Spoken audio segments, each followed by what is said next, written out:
I'm Adam Trainer. I'm into driving my business forward.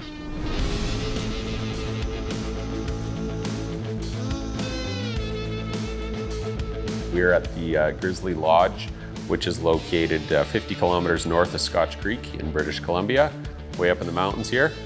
My first ride into the lodge here was in April of 2007. It was pretty rough. Not much going on here. The building had sat empty for a couple of years. Did some riding, found some amazing terrain. And then a long story short, I bought the business in 2009 and started from the ground up.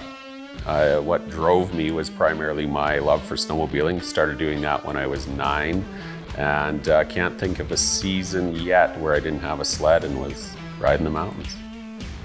I'm a bit of an adventure seeker. I would classify myself as being calculated, but I certainly love the element of risk, and I find I have to push the limits a little further sometimes now with the risk to get the same adventure thrill.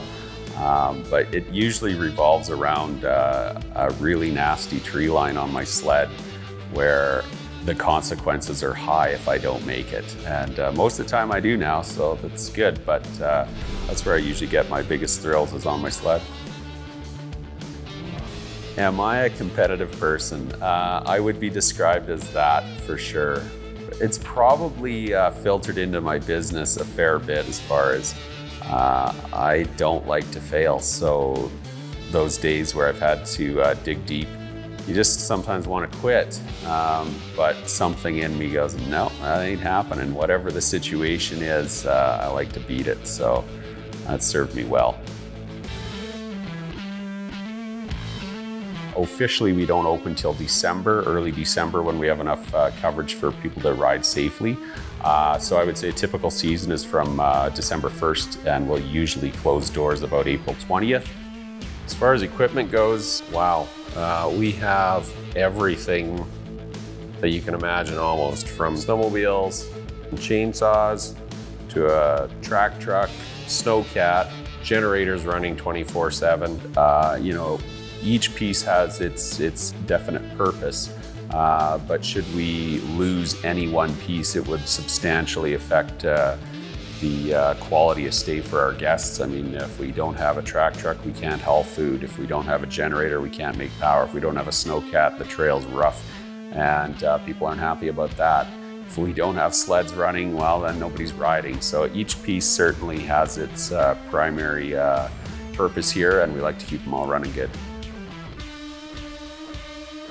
You know, when asked the question, I do get it asked here and there, is I want to start a business similar to this. What advice would you give me? Start young, be prepared to work hard, and look at it as a one day at a time goal. My success here has been about waking up each morning and going, what do I need to do today? And I do that, I go to bed, and I do that the next morning. Now that doesn't mean you don't have any long-term goal, but you need to break it down into at least day by day. And that way you don't get overwhelmed and you don't get burnt out, and sometimes things work out.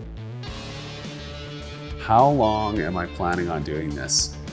That depends on the day you ask me, I think. For now, the plan is as steady as she goes and continue evolving and building the business. It's been a pretty cool progression, and I've learned so much along the way. I don't think I would change it.